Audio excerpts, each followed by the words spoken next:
अंडजनन oogenesis मादा में अंडाशय का निर्माण कैसे होता है, या तो कहिए कि मेंस्ट्रुअल साइकिल यमसी कैसे होता है, वही पूरा सिस्टम की मादा में अंडाशय का निर्माण कैसे होता है। इससे पहले पिछले वीडियो में अगर आपने देखा हो कि नर में शुक्राणु का निर्माण कैसे होता है, तो यहाँ आप यह चीज देखेंगे कि मादा के अंदर जो अंडाशय होता है उसका निर्माण कैसे होता है। तो जब मादा खुद पैदा नहीं हुई होती, जब अपने माँ के पेट में रहती है, उसी समय उसके गर्भाशय में बहुत सारे अंड युग्मक कोशिका का निर्माण हो जाता है।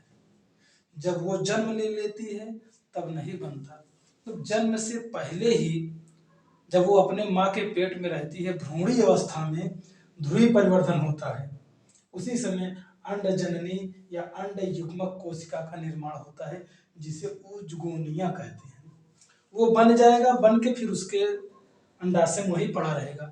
जब वो लड़की पैदा होगी, धीरे धीरे बड़ी होगी, जब 13-14 साल की उम्र हो जाएगी, तब वही अंड युग्मक एक एक बारी बारी से होकर के बढ़ता है।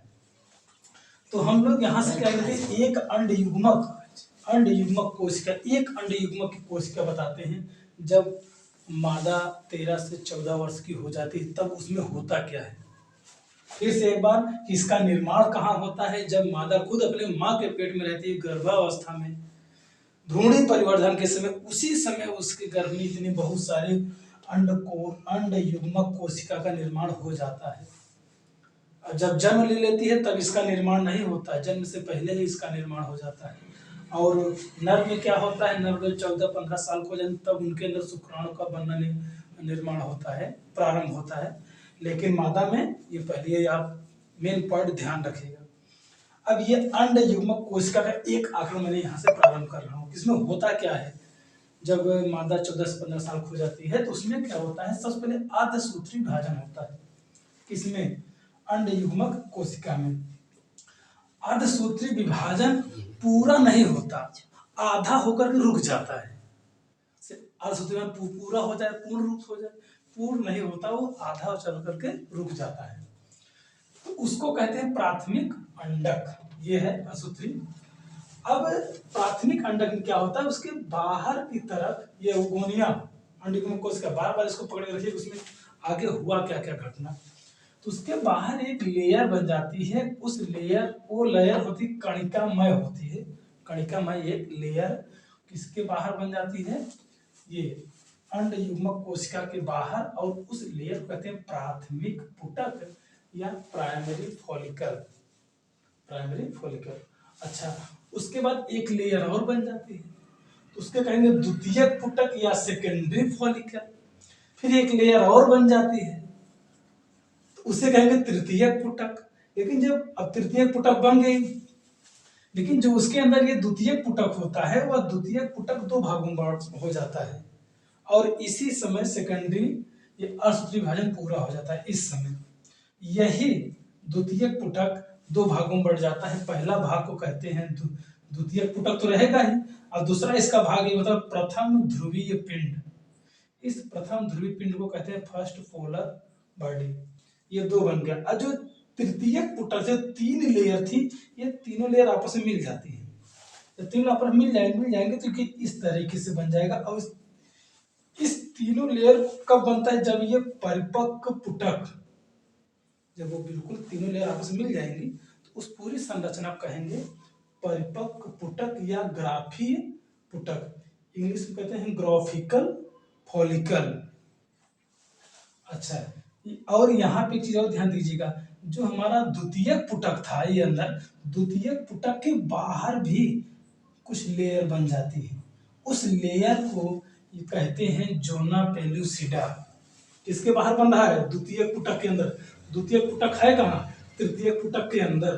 तृतीयक पुटक के अंदर 2 है, एक है द्वितीयक पुटक और एक है प्रथम ध्रुवीय पिंड।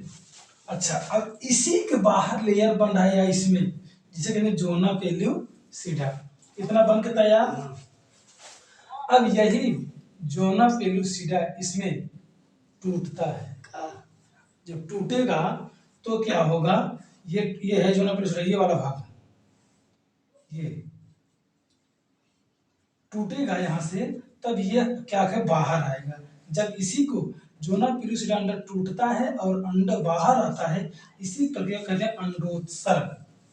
अंडोत्सर्ग इसी प्रक्रिया कहते हैं कि अंडा से जोना पेलुसिडा की झिल्ली से बाहर आना, और यही जब टूटता है बाहर आता तो इसी को कहते हैं मेंस्ट्रुअल साइकिल। अंडोत्सर्ग हो गया, इसे वेलुलेशन कहते हैं।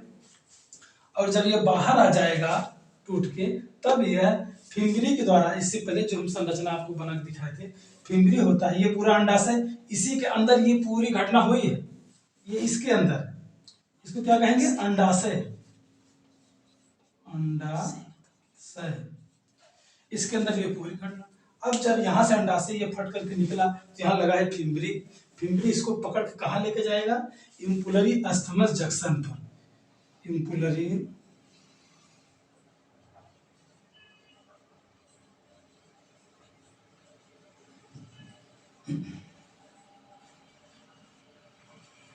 इम्पुलरी अस्थमस जंक्शन पर।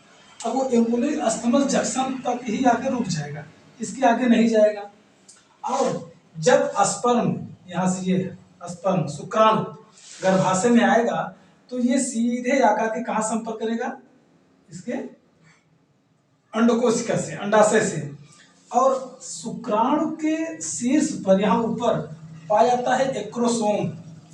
एक्रोसोम क्या करता है, इस जोना पेलुसिडा झिल्ली यहाँ है, ऊपर भी है, इसके क्या करता है, इसको तोड़ करके अंदर घुस जाता है। ये कौन घुसा, शुक्राणु, इसके अंडाशय के अंदर ये घुस गया। जब घुस जाएगा तो एक यन ये लेके आएगा और एक यन इसका रहता है, एक यन ये और एक यन ये आएगा। अब ये दोनों मिल जाएंगे तो क्या बना लेगा भैया, 2 यन। और ये जो यहीं पे एक और निर्माण होता है, ये अंड जो होता है ये 2 भागों में बंटता है। एक होता है द्वितीय ध्रुवीय पिंड, सेकेंडरी पोलर बॉडी, या एक होता है अंड जिसे ओमन कहते हैं। अब ये ओमन से जाकर के जुड़ता है शुक्राणु, और ये वाला किसी काम का नहीं होता, ये बाद में नष्ट हो जाता है, लेकिन मुख्य काम इसी से होता है, ये अंड से, इसे ओवम कहते हैं। इससे क्या कहते हैं, शुक्राणु जाके मिलता है और निषेचन हो जाता है। अब निषेचन के बाद आगे की क्या प्रक्रिया है, ये चीजें अगले नेक्स्ट वीडियो में आपको